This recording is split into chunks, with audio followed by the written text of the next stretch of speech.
तर आज आपण अगदी मार्केट सारखे पांढरे शुभ्र जाळीदार आणि स्पॉन्जी रसगुल्ला कसा बनवायचा ते पाहणार आहोत। अगदी साधी सोपी रेसिपी आहे, घरच्याच उपलब्ध साहित्यात बनवून तयार होते आणि तुम्ही बघू शकाल किती मस्त असे हे स्पॉन्जी रसगुल्ले बनवून तयार झालेले आहेत। तरी ते हा रसगुल्ला पहा, याला आपण कितीही प्रेस केलं तरी सुद्धा तो त्याच्याच आकारामध्ये येऊन राहतो, अजिबात तो दबल्या जात नाही। याचाच अर्थ की इथे आपले हे रसगुल्ले आहेत ते अगदी परफेक्ट असे बनवून तयार झालेले आहेत। तर याच्या आतलं सुद्धा टेक्स्चर तुम्ही पाहू शकता, किती मस्त असं जाळीदार टेक्स्चर आलेलं आहे। चला तर मग पटकन रेसिपीला सुरुवात करूया। नमस्कार, cook with Manisha YouTube channel मध्ये तुम्हा सर्वांचं खूप खूप मनापासून स्वागत आहे।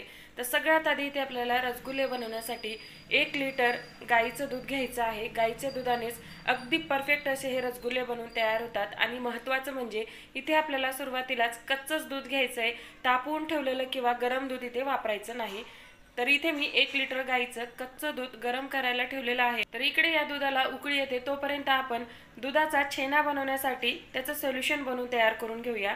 तर सोल्युशन बनवण्यासाठी इथे मी व्हाईट विनेगर घेतलेला आहे।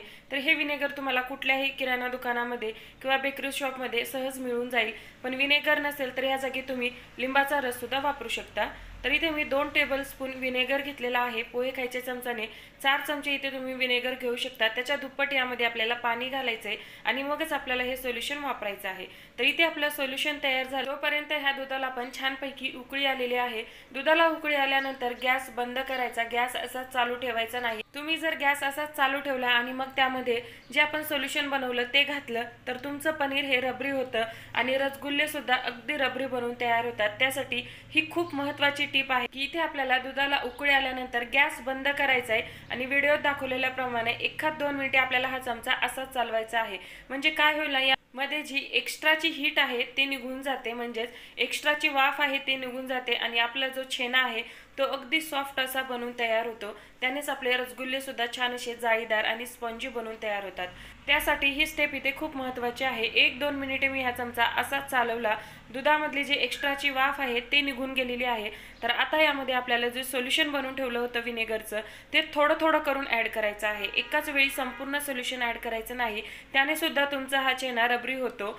तर थोडं थोडं करून 3 ते 4 स्टेपमध्ये तुम्हाला हे विनेगर ॲड करायचं आहे। तर बघू शकाल थोड्या वेळानंतरच हे दूध जे आहे ते कर्डल व्हायला तयार झालेलं आहे, म्हणजे त्याचा जो छेना आहे तो तयार होत आहे। तर 1-2 मिनिटे आपल्याला हे असंच चालवायचं आहे। 1 ते 2 मिनिटानंतर हे अगदी छान असं परफेक्ट इथे आपला छेना बनवून तयार होतो। तर इथे मी सगळ्यात शेवटी संपूर्ण जो सोल्युशन होतं ते ॲड करून घेतलं। तुम्ही बघू शकाल छान असा इथे आपला छेना तयार झालेला आहे। आता आपल्याला याला खूप जास्त हलवायचं नाही, असाच हा चमचा यामध्ये ठेवायचा आहे आणि 5 मिनिटासाठी आपल्याला हे असंच बाजूला ठेवून द्यायचं आहे।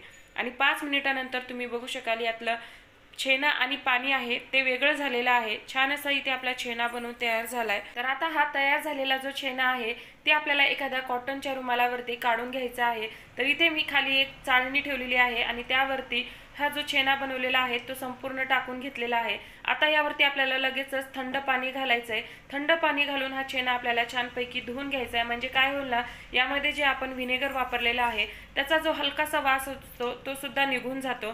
त्यासाठी ही स्टेप करणं सुद्धा इथे आपल्याला खूप गरजेची आहे। तर छेना इथे आपला धुवून झालेला आहे। तर आता आपल्याला यामधलं जे एक्स्ट्राचं पाणी आहे ते काढून टाकायचं आहे।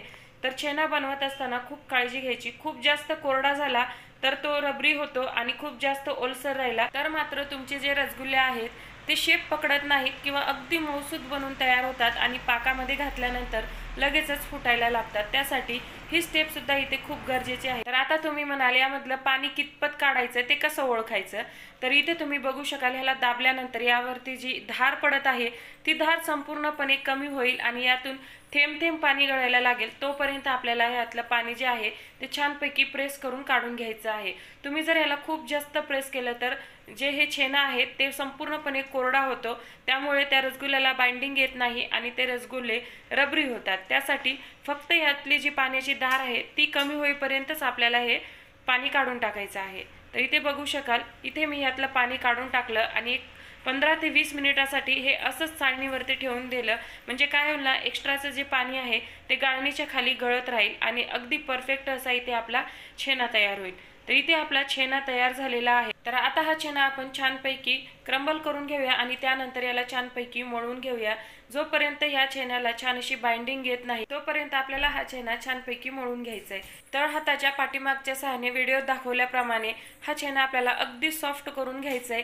जोपर्यंत याचा एक गोळा तयार होत नाही आणि अगदी सॉफ्ट असा हा छेना तयार होत नाही तोपर्यंत आपल्याला मळून घ्यायचा आहे। फक्त 3 ते 4 मिनिटे लागतात, खूप जास्त वेळ लागत नाही आणि ह्यापेक्षा जास्त याला सॉफ्ट सुद्धा करायचं नाही, नाहीतर काय होईल ना, ह्या छेन्यामधून तेल म्हणजेच तूप रिलीज व्हायला लागतं आणि तेव्हा सुद्धा तुमचे हे रसगुल्ले रबरी व्हायला लागतात। त्यासाठी ही स्टेप सुद्धा इथे खूप महत्त्वाची आहे।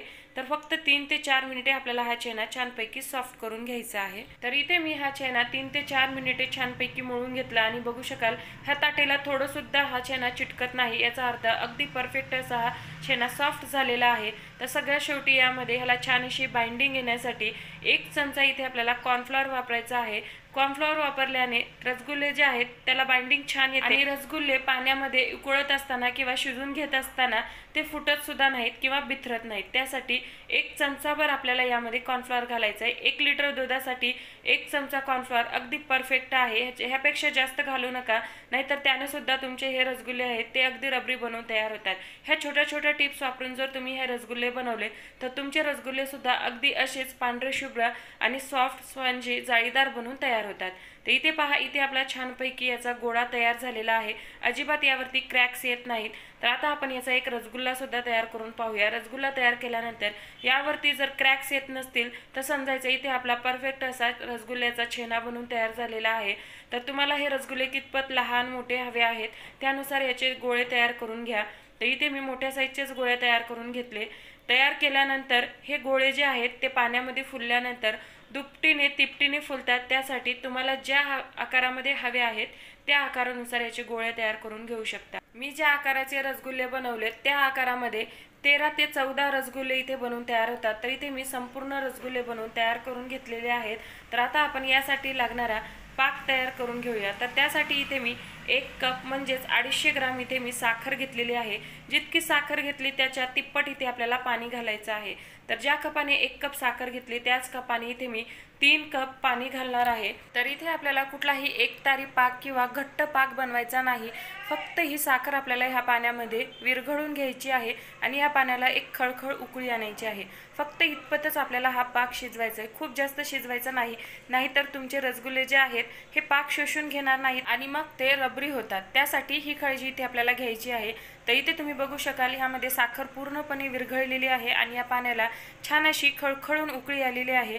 अशी ही छान खळखळून उकळी आल्यानंतरच यामध्ये आपल्याला एक एक रसगुल्ला सोडायचा आहे। एकाच वेळी सगळे रसगुल्ले घालायचे नाही, नाहीतर काय होतं ना, पाण्याचं टेम्परेचर कमी होतं आणि त्याने हे रसगुल्ले छान असे फुलत नाहीत, ते रबरी होतात किंवा मग ते दबले जातात। त्यासाठी इथे आपल्याला एक एकच रसगुल्ला यामध्ये घालायचा आहे आणि गॅसची फ्लेम हाय ठेवायची, कुठेही कमी करायची नाही। संपूर्ण रसगुल्ले तयार होतील तोपर्यंत आपल्याला गॅसची फ्लेम एकदम हायच ठेवायची आहे।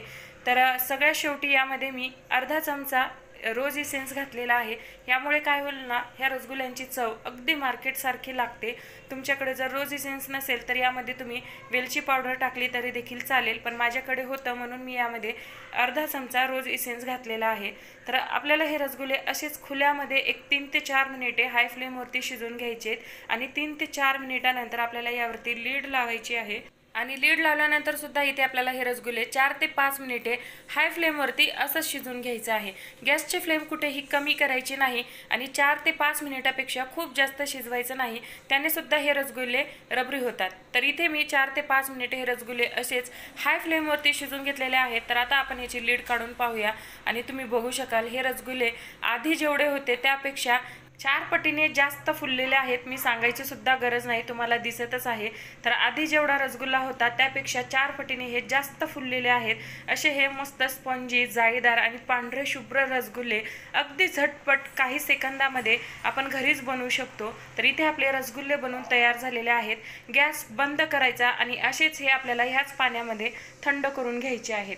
पाण्याच्या बाहेर काढायचं नाही, पाण्यामध्येच आपल्याला पूर्णपणे थंड करून घ्यायचं आहे आणि पूर्णपणे थंड झाल्यानंतर पुढे पाहूया। तर इथे पहा, इथे आपले हे रसगुल्ले पूर्णपणे थंड झालेले आहेत। थंड झाल्यानंतर ह्या रसगुल्ल्याला मी कितीही प्रेस केलं तरी सुद्धा तुम्ही पाहू शकता ते त्याच्याच शेपमध्ये येऊन राहतं। अजिबात हा रसगुल्ला दबला जात नाही किंवा रबरी झालेला नाही, अगदी मस्त स्पॉन्जी, जाळीदार आणि पांढरा शुभ्र असा हा रसगुल्ला तयार झालेला आहे। मार्केटमध्ये भेटतात अगदी तसेच बनवून तयार होतात आणि एकदम हेल्दी पद्धतीने, यामध्ये आपण कुठलेही केमिकल्स वगैरे वापरलेले नाहीत, हायजेनिक पद्धतीने हे घरच्या घरी बनवून तयार होतात आणि अगदी झटपट बनवून तयार होतात। तर नक्की ट्राय करून पहा, तुम्हाला सुद्धा ही रेसिपी नक्कीच आवडेल। खूप जास्त टिप्स दिलेल्या आहेत त्यामुळे तुमची ही रेसिपी कधीच चुकणार नाही। तर नक्की ट्राय करा आणि कशी वाटली रेसिपी कमेंटमध्ये नक्की सांगा। रेसिपी आवडली तर रेसिपीला लाईक करा, जास्तीत जास्त शेअर करा आणि तुम्हाला जर माझ्या हे रेसिपीज पाहायला आवडत असतील तर कुक विथ मनीषा यूट्यूब चॅनलला सबस्क्राईब नक्की करा आणि इंस्टाग्रामला सुद्धा फॉलो करा। तर पुन्हा भेटू, धन्यवाद।